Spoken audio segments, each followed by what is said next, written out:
Friends இன்னைக்கு south Africa New Zealand இருக்கும் semifinal match. இதில் ஜெயிக்கிறவங்க டேட்டா ஃபைனல். ரெண்டு பேருமே ஸ்ட்ராங் கண்டெய்னர். அன்பார்ச்சுனேட்லா சவுத் ஆப்பிரிக்கா நியூசிலாந்து ரெண்டு பேருமே செம்ம டீம். ஏதாவது ஒரு டீம் தான் ஃபைனலுக்கு போக முடியும். அதுதான் நிலைமையாகி போச்சு இப்போ. ஓகேங்களா?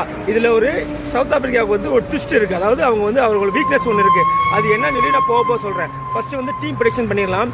டீம் ப்ரெடிக்ஷன் பண்ண பார்த்தோம்னா சவுத் ஆப்பிரிக்காவும் நியூசிலாந்து கம்பேர் பண்ணும்போது நியூசிலாந்தை விட சவுத் ஆப்பிரிக்காவது அகைடாக இருக்காங்க. 60% அதிகமாக இருக்காங்க. ஏன்னு சொல்ல வரேன்னா அவங்க வந்து இந்த வேர்ல்டு கப் வந்து டாமினேட் பண்ணி ஜெயிச்சிருக்காங்க. ஒரு மேட்ச் கூட அவங்க தோக்கவே இல்லை.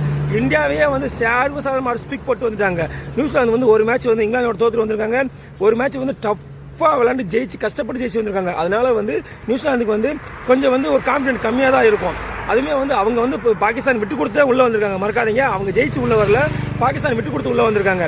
ஒரு மேட்ச் மழை வந்ததுனால அது வந்து இப்போ பாகிஸ்தானை நியூசிலாந்து சண்டை போட்டதுனால 2 அடிப்படையில் தான் உள்ளே வந்திருக்காங்க. ஆனால் சவுத் ஆப்பிரிக்கா வந்து அப்படி கிடையாது. அவங்க ஒன் மேன் ஆர்மியாக ஜெயிச்சு ஈஸியாக உள்ளே வந்திருக்காங்க. ஓகேங்களா?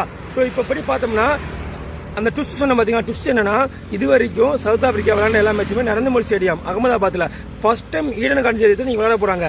இது வந்து அவங்களுக்கு ஒரு பாதகமாக இருக்கும் நான் நினைக்கிறேன். நீங்கள் என்ன நினைக்கிறீங்கன்னு சொல்லுங்கள். ஏன்னா இது வரைக்கும் அவங்க நரேந்திர மோடி ஸ்டேடியத்தில் விளையாண்டுருக்காங்க. அவங்களுக்கு ஈடன் கார்டன் மைதானம் வந்து அவங்களுக்கு தெரியும், இல்லைன்னு சொல்லலை.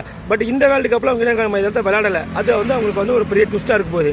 அதே மாதிரி நியூசிலாந்தில் நம்ம பிலிப்ஸ் இருக்காருல்ல, அவர் ஏதாவது மேஜிக் பண்ணி பறந்து போய் ஏதோ ஒரு கேட்ச் பிடிச்சோ ஒரு ரன் அவுட் பண்ணியோ ஒரு நல்ல நாக் ஆடினார்னா சவுத் ஆப்பிரிக்கா வந்து கொஞ்சம் வின்னிங் சான்ஸ் குறையும்.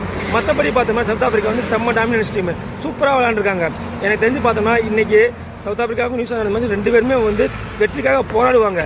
என்னோட ப்ரெடிக்ஷன் பண்ணி பார்த்தோம்னா south Africa win the match, going to final again. 2024 final south Africa போன மாதிரி. ஏன்னா போன வாட்டி செகண்ட் டீமாக சவுத் ஆப்பிரிக்கா உள்ளே வந்தாங்க. இந்த வாட்டி ஃபர்ஸ்ட் டீமாக சவுத் ஆப்பிரிக்கா தான் உள்ளே போக போகிறாங்க. Who is win the first person பாதி semi final means south Africa. South Africa தான் ஃபர்ஸ்ட் பிளேஸுக்கு போக போகிறாங்க. இது என்னோட ப்ரெடிக்ஷன். உங்களோட ப்ரெடிக்ஷன் என்னன்னு கமெண்ட் செக்ஷன் பண்ணுங்க. நியூசிலாந்து ஜெயிப்பாங்களா சவுத் ஆப்பிரிக்கா ஜெயிப்பாங்களா?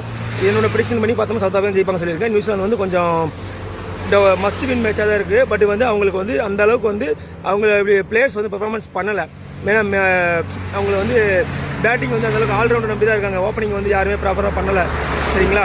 ஸோ மார்க் சேப்மன் ஒரு மேட்ச் தான் அடிச்சாரு. அதுக்கப்புறம் எந்த மேட்சும் அவர் அடிக்கல. சாட்னர் வந்து போராடுறாரு. அவர் கேப்டன் மட்டும் தான் பண்ணுறாரு. பேட்டிங்கில் ஏதாவது கண்டிஷன் பண்ணுறாரு. பவுலிங்கில் அவர் இந்த வாட்டி அவர் பவுலிங் எடுபட மாட்டுது. ஸோ அப்படி இருக்கும்போது சவுத் ஆப்பிரிக்கா வந்து பேட்டிங் பவுலிங் ஃபீல்டிங் எல்லாத்துலேயுமே செம்ம டாமினன்ஸ் பண்ணுறாங்க. அதுலேயும் லுங்கிங்கினா சொல்லவே தேவையில்லை. பந்த போடுறதுன்னா தூக்கி வந்து குழந்தை பிள்ளைக்கு போகிற மாதிரி தூக்கி போடுறான். அவன் பால் அடித்தாலே பால் ஏரில் தான் போய் நிற்கிது. ஸோ அந்த மாதிரி இருக்கும்போது சவுத் ஆப்பிரிக்கா தான் வின்னிங் சான்ஸ் அதிகம். பார்க்கலாம் இன்றைக்கி மேட்ச் எப்படி இருக்குன்னு சொல்லி பார்க்கலாம். செம்ம இம்பார்ட்டன்ட் மேட்ச். ஆக்சுவலாக பார்த்தா ரெண்டு டீமே எனக்கு பிடிக்குங்க. சவுத் ஆப்பிரிக்கா எனக்கு பிடிக்கும், நியூசிலாந்து பிடிக்கும். ரெண்டு பேருமே வந்து யாராவது ஒரு ஆள் தான் உள்ள வருவாங்க போது அது ஒரு கஷ்டமாக இருக்குது. சரி பரவாயில்ல, என்ன இருந்தாலும் நம்ம இந்தியா நாடு இல்லையா, நம்ம இந்தியா தான் சப்போர்ட் பண்ணி ஆகணும். ஓகேங்களா? ஓகே, வெயிட் பண்ணுங்கள் ஃப்ரெண்ட்ஸ், ஈவினிங் பார்க்கலாம். அதே மாதிரி மறக்காமல் சப்ஸ்கிரைப் பண்ணுங்கள். யாருமே என்னோட ஃபுல் வீடியோ சப்ஸ்கிரைப் பண்ணவே மாட்டேறீங்க. பார்த்துட்டு விட்டுட்டு போயிடுறீங்க. நீங்கள் கொஞ்சம் பார்த்து சப்ஸ்கிரைப் பண்ணால் கொஞ்சம் பெட்டராக இருக்கும்னு நினைக்கிறேன். Okay, thank you.